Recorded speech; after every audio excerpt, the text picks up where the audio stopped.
संजय गायकवाडांविरोधात काँग्रेसची दिल्ली पोलिसात तक्रार, तर राहुल गांधींची जीभ छाटू नये, जिभेला चटके द्यावे, बोंडेंचं वक्तव्य.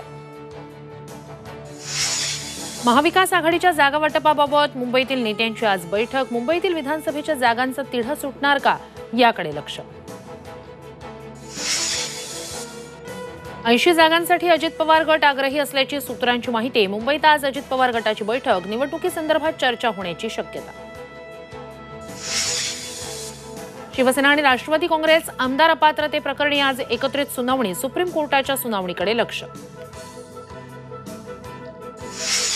मनोज जरांगेंच्या आमरण उपोषणाचा आजचा दुसरा दिवस. उपोषण न करण्याची शंभूराज देसाईंची फोनवरून विनंती. मराठा आरक्षणावर जरांगे ठाम. लालबागच्या राजाला साश्रू नयनांनी निरोप. 24 तासांनंतरही गणेश भक्तांची होती अलोट गर्दी. तर पुण्यात गणेश विसर्जन मिरवणुकीचा खोळंबा. दुपारपर्यंत मिरवणुका सुरूच राहण्याची शक्यता.